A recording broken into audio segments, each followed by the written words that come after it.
So recently we've just had a big update in the reptile room. We've just had this big enclosure here and just put Mushu in it. You can see him sat just there. Oh, there he is. Now, he's just come from this enclosure. The big question is, does he like it? Well, that's a big question that we need to ask. How do you tell when reptiles are happy? How do you tell when they like their environment? Look at him. Oh, firstly, it's a topic of knowing your specific animal. I know Mushu's reactions. I know when he's happy, when he's sad, solely because of the time that I've had him, how long I've had him. And to be fair, I'm learning new things every single day. If they're jumping around the enclosure really erratically and they can't get comfortable, that's normally a sign of like irritation. But on the other hand, if they're just milling around the enclosure, thermal regulating normally, then that's a sign that they're happy. They're living in their absolute mega paradise. Here's a question for you then. Do you think reptiles in general, just reptiles in general, do you think that they can tell happy and sad? Or are they just uncomfortable and comfortable? I mean, they are ectothermic animals. They rely heavily on their environment to actually thrive. Let me know what you think in the comments. Since moving him into this enclosure here, we've noticed a few things. When he was in this one, he was always jumping up at the glass, and basically in the wild, their defense mechanism is to jump off the trees into water, a bit like iguanas. So I just assumed that him jumping at the glass was he was jumping at a reflection on the glass, just like a reflection would be natural water. I mean, you can see a few of the scuffs on the glass from where he's done it in the past and stuff like that. But since he's been in here, he's not done it. He's not done it once. I have seen him go down into the water bowl once, but he's not actually jumped at the glass. I don't know whether that's because he's got more space front to back, or whether it's because he feels more secure because it's more heavily planted.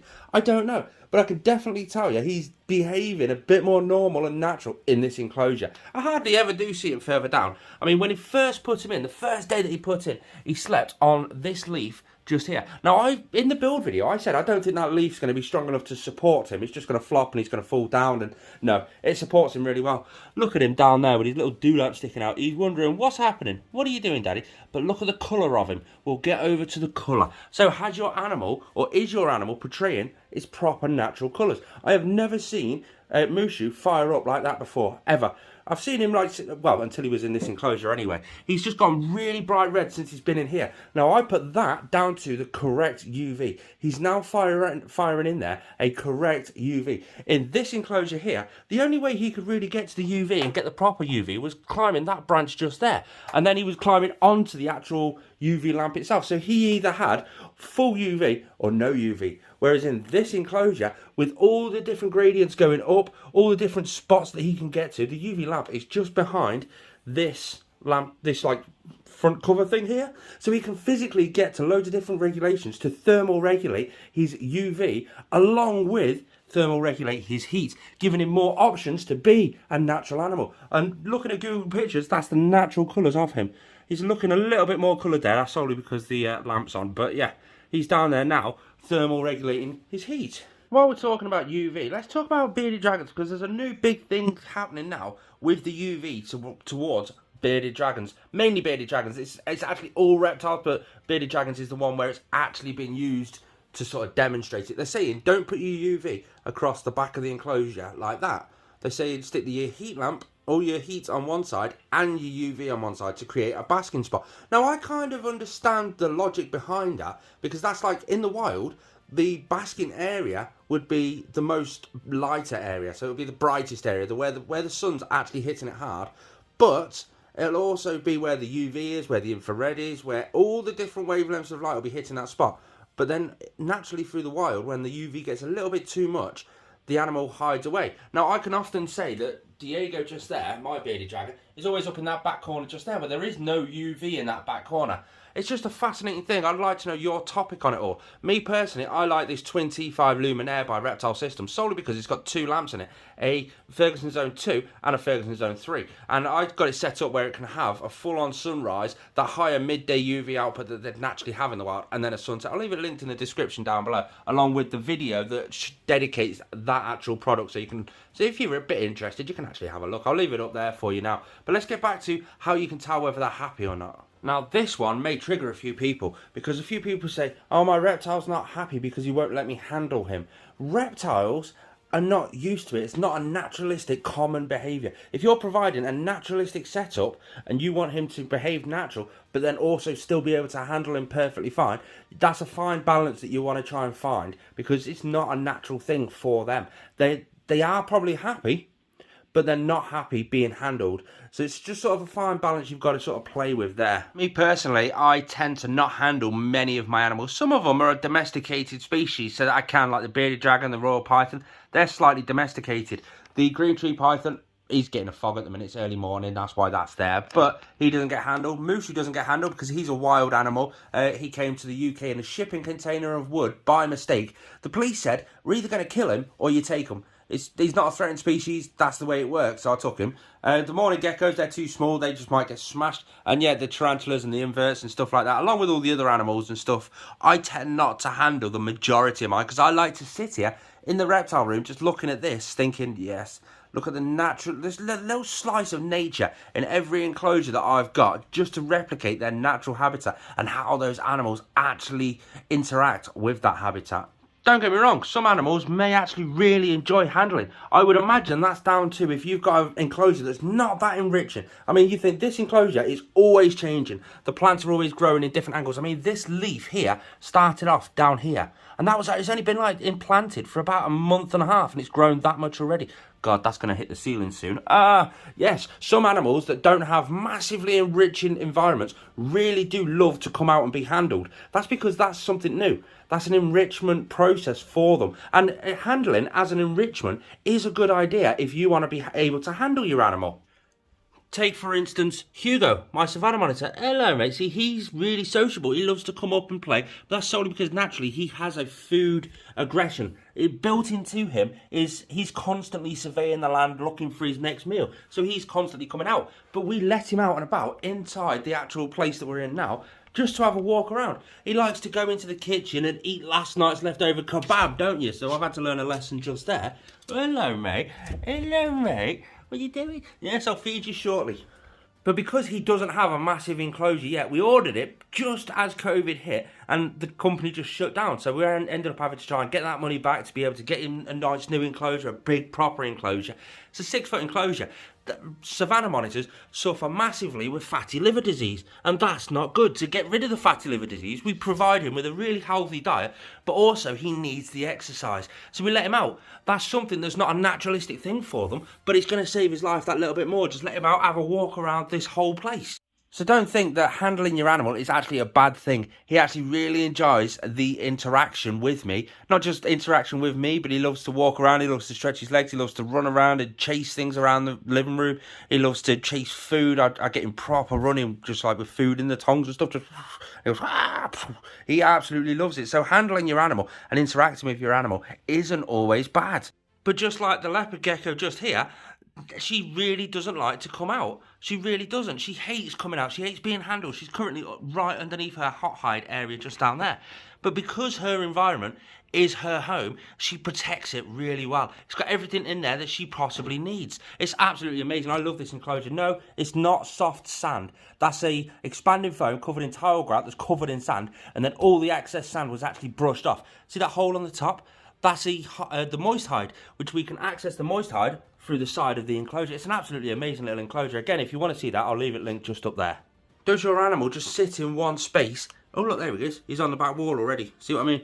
He can actually climb on the back wall. Now, that's him getting away from the heat because he got a little bit too warm and he's thermal regulating. He's going over there. He's over there because that's out of the UV rays. Like I say, the UV is just behind that bar just there, and he's all the way over the back end of the enclosure. I bet you didn't know that if you've got one UV lamp in the enclosure, it doesn't fill the whole enclosure up with UV. I've got the UV at the front of this enclosure just here. So the UV stops about halfway. The rest of it's got no UV at all. Look, shall I show you? I'll test you.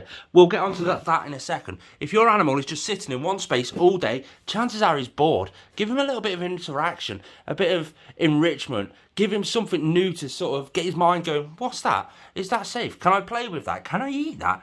And he will just love that sort of stuff. Try it. If your animal's been sat there for a while and just not moving, do something with him and see what the benefits will be. Let's try this UV just to show you. I'm going to get the solar meter, which is, or it should have been over there. Where's my solar meter? There it is. It's there. So, right, drop the solar meter down there. Get him out, because I'm doing all this one-handed. Look, see, I'll show you. Where is he? He's over that back corner just there. So, I'll open this. So the UV is just there.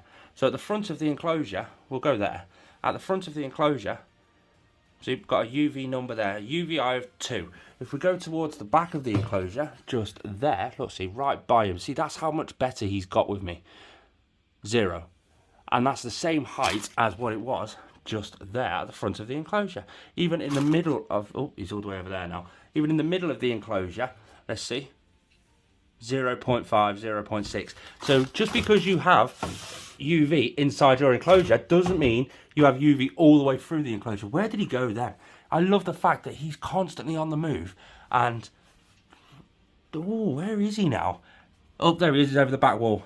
See, he's scurried over the back wall behind the lamp. If you want to see a video on how I built this, the full naturalistic background, the live plants, the log work, how I got the log work really cheap, well, free, where I got the plants from, dead cheap. Make sure you do subscribe, but I'll leave this whole build video, step by step, every single way. I'll leave it up there for you to have a look at. But is your animal feeding? Now, feeding is normally something that you can't really go on. For years and years and years, we've been saying, if your animal's not feeding, it's not happy. That's incorrect nowadays. Now that the more naturalistic behaviours are coming out in the animals, we're starting to study different behaviours. So, take for example, if your animal's feeding, I mean, if he's bored, if he's sad, if he's just like acting depressed, so to speak, because he has no enrichment, then as soon as you put food in there, it's the new thing in that enclosure, so he goes straight down to explore it, straight, it's something new, he wants to do it, and then he has a chomp away and stuff like that. Sometimes, in the wild, with some animals, not just Callus versicolors, but bearded dragon, oh, where you going, mate? He always gets shy on camera. Some animals don't eat for a certain period of time through their actual naturalistic behaviours. Now that's one of two things. One, if it's the rainy season out in their natural habitat, chances are there is no bugs for them to eat. That's just the way it works. So that's why in the wild they will binge feed just like a savannah monitor for months and months and months, because they will go months without actual food. That's just something to consider when you're looking into that sort of stuff. And number two is they may just not like the food that you're providing for him. Take Mushu just here, for example. He came to the UK in a shipping container of wood. He's a wild animal. Trying to convert him over to a captive bred diet, the diet that I can provide for him, was a big challenge. That was a big challenge. It only took a few weeks to get it sort of nailed in and tucked in quite right. But that might be a challenge for you as well. He may just not like the food. Just alternate the food. Change it out. He may not like the change. So just give him something. Try it on him for a week then. If he doesn't have it, give him something different. Try him on that for a week. You never know. That may just be as simple as that. There's a surefire way to say that your animal is not doing the best. He's not that happy today, Diego. That's solely because he's just woken up. But he's a grumpy old man when he wakes up, aren't you, mate? Head bobbing is a typical sort of, I'm big and bad, you will stay away from me. He's looking at me thinking, what are you on about, Daddy? What's up, Diego? What's up, mate? But look at that for a view for a reptile room. Granted, the rack is an absolute mess, but I absolutely love this enclosure. One thing I didn't expect when I actually built this was see the side panels, the background. He actually walks along the background. He scales the background and walks it. And whereas in this enclosure, he was always up at the heat guard. He was always on the guard. In this enclosure, he's never actually on it. Now, I'm thinking that's mainly because that one's on an on-off thermostat, whereas this one's on a dimming thermostat, so he doesn't really need to be agitatedly trying to get more and more heat. He's just, well, you can see him, just living it up down there, loving life.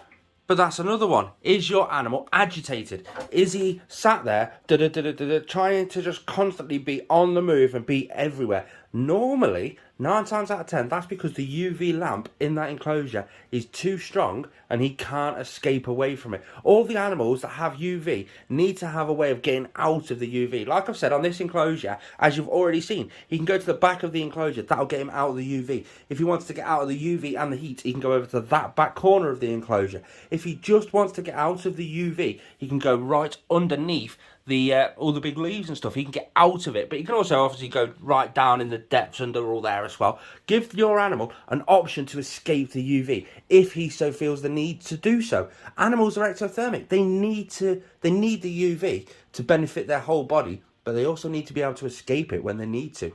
Well, that video was a little bit different to what I was actually planning, but I hope you enjoyed it either way. If you did, hit the thumbs up button, subscribe.